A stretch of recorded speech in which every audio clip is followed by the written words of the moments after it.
थेट जाऊयात, मंत्री बावनकुळे सध्या बोलतायत। जे अपक्ष लढतायत त्यांना आमचे त्या भागातील प्रभारी, जिल्ह्यातील प्रभारी सर्वांशी संवाद करणार आहे आणि मला विश्वास आहे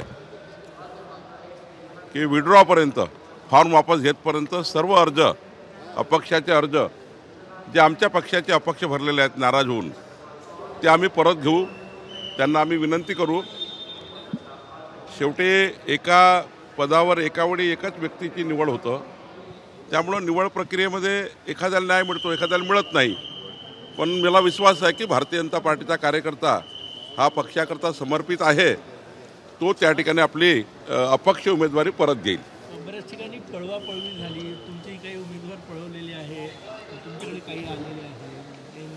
7-8 वर्षांनी निवडणुका झाल्या आहेत, 10 वर्षांनी काही ठिकाणी झाल्या आहेत, त्यामुळं प्रत्येकाला वाटतं निवडणूक लढावी।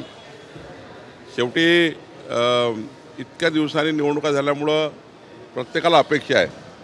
पण साधारण आम्ही उमेदवारी अर्ज वापस घेण्याची जी डेट आहे त्या डेटपर्यंत तुम्हाला बऱ्यापैकी कमी झालेलं दिसेल। मुंबई महानगरपालिकेसाठी फॉर्म्युला ठरलेला आहे भाजपचा, तिकडे ठाकरे, दोन्ही ठाकरे बंधू एकत्र येण्यासाठी चर्चा सुरू आहे युती संदर्भात। नाही, आम्ही महायुतीमध्ये जातो आहे। आमचे नेते देवेंद्र फडणवीसजी, रवींद्र चव्हाणजी, आशिष शेलारजी, अमित साटमजी, आम्ही सर्व नेते त्या ठिकाणी बसून माननीय एकनाथजी, माननीय अजित पवारजी आणि आम्ही एकत्र बसून मुंबई महानगरपालिकेमध्ये महायुतीत त्या ठिकाणी लढणार आहे। आणि मला विश्वास आहे की मुंबई शहर बदलत आहे, मोदीचं सरकार, महाराष्ट्राचं सरकार मिळून डबल इंजिन सरकारच्या माध्यमातून जनतेची अपेक्षा आहे आणि मुंबईची जनता आम्हाला निवडून देईल। मुंबई महानगरपालिकेत भाजपनं सर्वे केलेला आहे, जिथे ठाकरेंचे नगरसेवक होते तिथे कशा प्रकारे उमेदवार देण्याबाबत सर्वे झालेला आहे। नाही, तो सर्वे आतापासून काही त्या ठिकाणी चर्चेला आणणे योग्य नाही आहे। पण हे मात्र खरं आहे की आम्ही 51% मतं घेऊन 2/3 बहुमत घेऊन मुंबई महानगरपालिकेमध्ये महायुती निवडून येईल।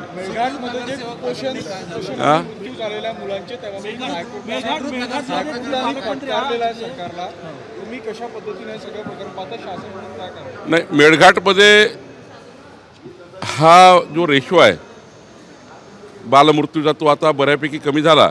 उच्च न्यायालयाने दखल घेतली आहे। आम्ही या ठिकाणी खूप प्रयत्न करतो आहे, पण कालपेक्षा आज थोडा कमी आहे। म्हणजे कालांतराने, म्हणजे 4-5 वर्षापूर्वी जर विचार केला तर काल म्हणजे ज्याला म्हणतो आपण, काही वर्षापूर्वी तो आता जास्त होता, आता कमी होत चालला आहे। पण हे काही भूषवणावं नाही आहे। आम्ही आता ते शून्य करण्याच्या मागे लागलेलो आहे। मला विश्वास आहे की त्या बाजूने आमचे जिल्हाधिकारी आणि आमची टीम पूर्ण काम करत आहे। लवकरच यामध्ये पुढचा काळ चांगला येईल।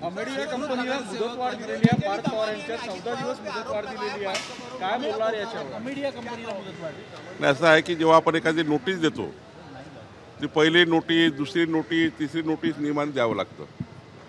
असं नाही आहे की पहिल्याच नोटीसमध्ये आपण निर्णय घेतो। पण नोटीस त्यांना दिलेली आहे, मुदतवाढ दिलेली आहे, ती तर कायद्यामध्ये आहे। एक मुदतवाढ द्यावी लागतं, दुसरी मुदतवाढ द्यावी लागतं आणि मग पुढची कारवाई करावं लागतं। मला वाटतं की त्या नियमाने त्यांनी मुदतवाढ दिली आहे।